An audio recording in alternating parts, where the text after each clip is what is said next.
Pre prologa. Slika gradonačelnika.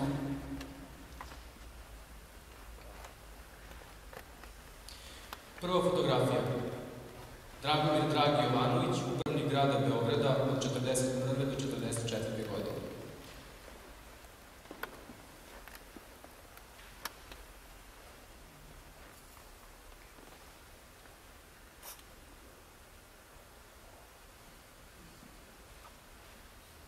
april 1941. godine. Nemačke okupacione vlasti postavljaju Dragomira Dragog Jovanovića za izvanrednog komesara za grad Beograd. To je prvo postavljanje koje su okupacione vlasti izvršile u okupiranom Beogradu.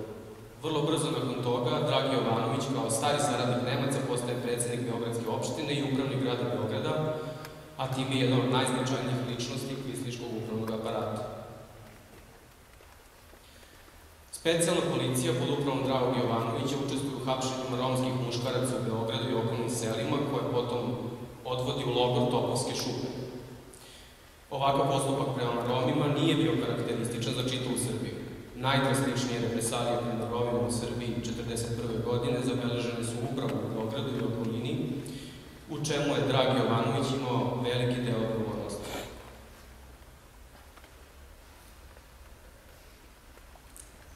Druga fotografija. Predlog izgleda srpske zastave iz ekspozea Dragog Jovanovića.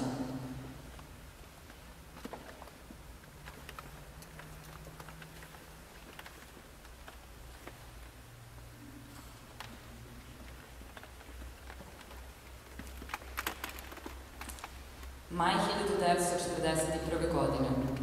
Dragi Jovanović podnosi Nemačkom Rajhu ekspoze o uređivanju države i vrhovne državne uprave, u kom iznosi svoje poglede o budućem uređenju srpske države. Po njegovom mišljenju, ta država bi trebalo da bude nemački protektorat, uređen na principima nacionalnog socijalizma, a zastava bi bila srpska trobojka sa kukastim krstom.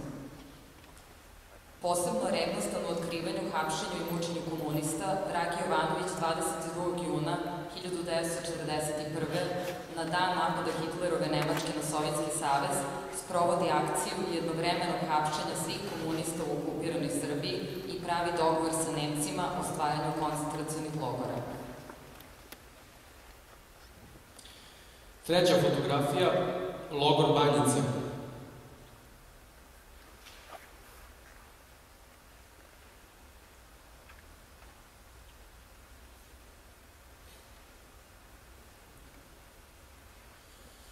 Jul 1941. godine. Nemački Rajh donosi formalnu odluku o osnivanju banjičkog logora u okupiranom Beogradu. Odluku sprovodi Dragi Jovanović. Banjički logor postaje najveći koncentracioni logor na području okupirane Srbije. Radio je od jula 1941. godine do oktobra 1944. Kroz njega je prošlo 30.000 ljudi i više od 4.000 zatvorenika je ubijeno. Po Jovanovićevim nalazima i odobrenjima u logoru su mučeni i streljani mnogobrojni Srbi, Romi, Jevreji, muslimani i ljudi drugih nacionalnosti, među kojima i starci, žene i dece. Četvrta fotografija. Svetislav Milin, obućar iz Beograda.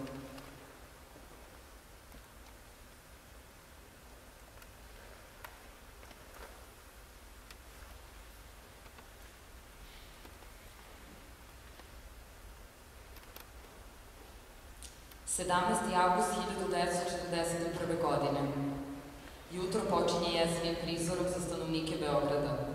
Petorica obešenih odevenih u pocepanu odeću, izobličenih lica vise na banderama na kojima mirnodopski transparenti pozivaju na konjske trke, dok na jednom transparentu stoji parola Kraft durch Freude, snaga kroz radost.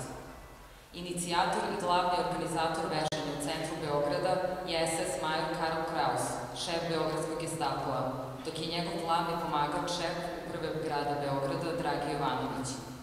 Egzekuciju je načelno odobrio general Heinrich Dankelman, vojni zapovednik Srbije, a izvršenje je povereno Einsatzkommandi i Jovanovićevoj specijalnoj policiji. Jedini koji je javno protestovao protiv vešanja petorice komunista bio je slikar Savo Popović. On je potom sproveden u istražni zatvor, gde je podvrgnut torturi. umro je 10. avgusta 1943. godine od posledica policijske torture. 1942. godine Dragi Jovanović ubrzo pored funkcije upravnika Beograda i predsednika opštine biva postavljen i za šefa Srpske državne bezbednosti. Uz tu funkciju Jovanović dobije zadatak da organizuje još više hapšenja, mučenja i streljanja komunista, Roma, Jevreja i drugih neprijatelja Rajha u zatvorima specijalne policije i koncentracionim logorima. Peta fotografija. Dragomir Dragi Jovanović i Dragoljub Draža Mihajlović na suđenju.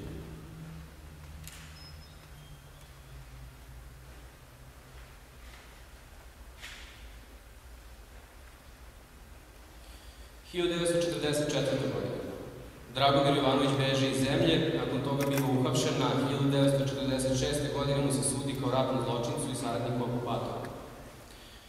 Osuđen je za masovne likvidacije simpatizera Narodno-oslobodilačkog pokreta za vreme okupacije, hapšenje, mučenje i streljanje nevinih građana, među kojima je bilo žene, dece i staraca, za rukovođenje banjičkim logorom, za mučenja i batinanja u zatvorima specijalne policije i za saradnju sa Nemcima i pregovore sa četničkim pokretom Draže Mihajlovića. Osuđen je na smrt streljanjem 17. jula 1946. godine u Beogradu.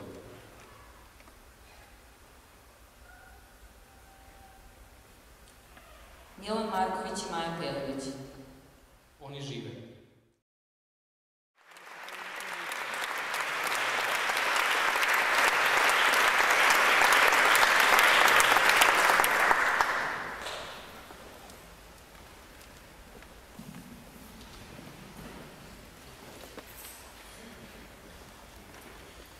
Posle epiloga.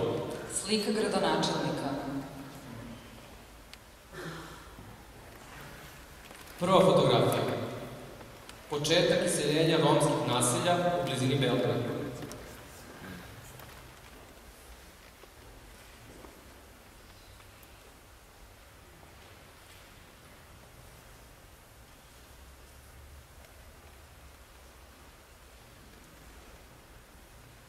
Treći april 2009. godine.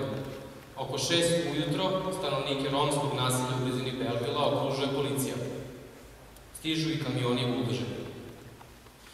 Više od 45 porodica sa ukupno 126 članova ostaje bez krova nad glavom, a da im gradski organi nisu prethodno obezbedili nužni smeštaj. Pošto je romsko naselje srušeno, njegovi stanovnici, koje većinom čine izbjeglice, među kojima je bilo male dece kao i starih i bolesnih ljudi, proveli su nekoliko noći na otvorenom. Druga fotografija. Romsko naselje kod Belvila sakriveno reklamnom ogradom.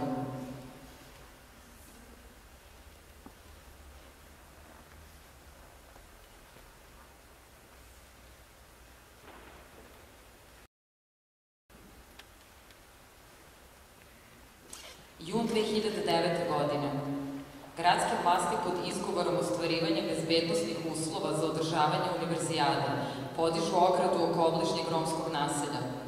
Podizanjem ograde od reklamnih plakata oko naselja i uvođenjem nadzora policije, čiji je pravi cilj da se od gostiju iz inostranstva i javnosti sakrije sramota, beda i siromaštvo u kome žive Romi, stanovnicima naselja je ograničeno kretanje, uskraćena mogućnost da rade, kao što im je u velikoj meri otežani pristup vodi. Na organizaciju univerzijade u Beogradu potrošeno je 75 miliona evra. Treća fotografija. Iseljavanje romskih naselja u blizini Belgrada.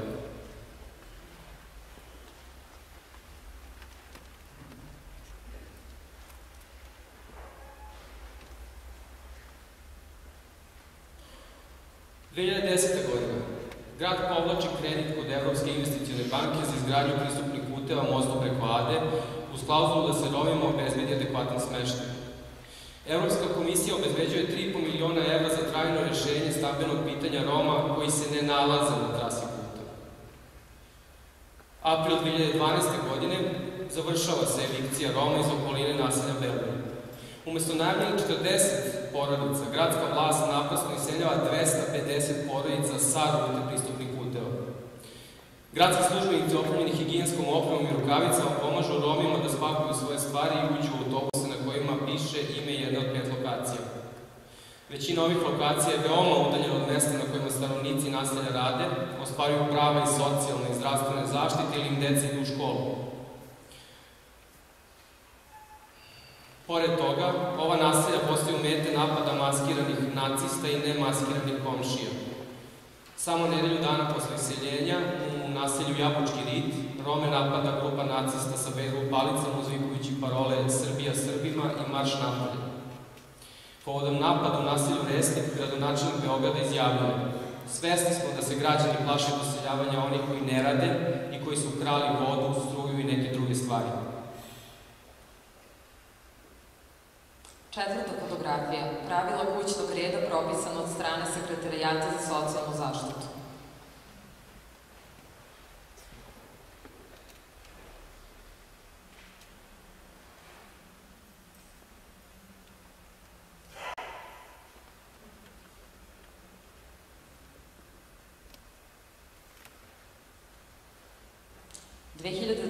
Godina.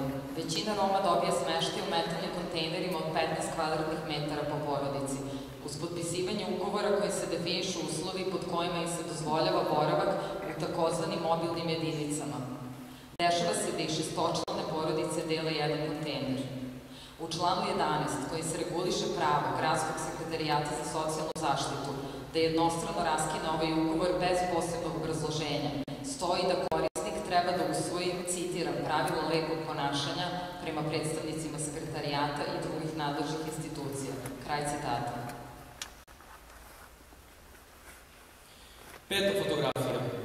Dečak iz obližnjeg romskog naselja na mestu gradnje tematskog parka Terazije iz 30-ih.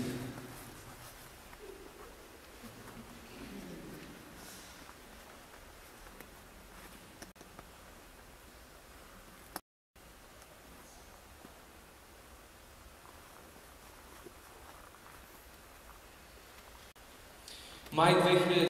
godine.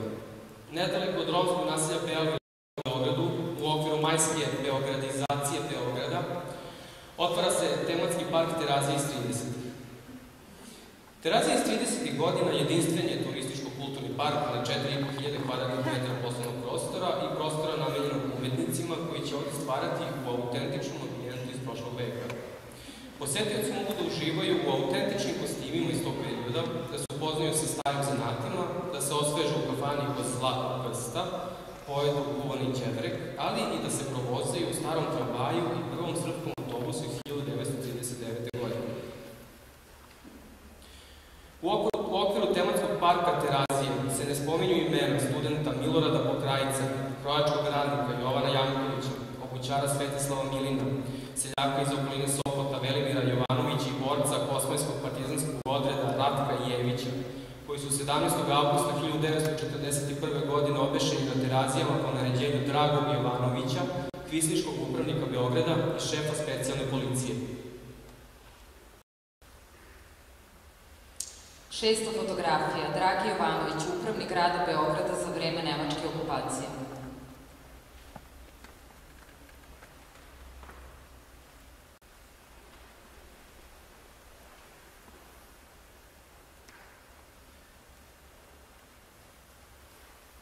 Danas fotografija Dragog Jovanovića, krvnika Beograda, visi na počasnom mestu nekoliko desetina metara od sale u kojoj večera sedimo.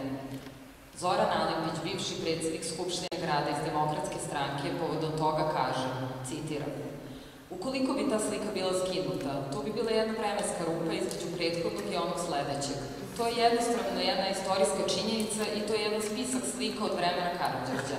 To nije nikakvo odlikovanje, nikakva nagrada, niti bilo kakva ideološka stvar. To je jedan spisak. Kraj citata. U dodatku novinama od 3. septembra 2012. godine medijska mašinerija sadašnjeg gradonačelnika Beograda Dragana Đilasa Jovanovića naziva, pod znacima navoda, kontraverznom ličnošću i dovodi u sumnju njegove zločine. Citiram: u biografiji ovog čoveka navodi se da je njegova tajna služba uhapsila oko 1.500 komunista, a zatim streljala oko 600 simpatizera Komunističke partije Jugoslavije. Ipak, postoje indicije da su stvari bile drugačije. Kraj citata. Sedma fotografija, Dragan Đilas, gradonačelnik Beograda.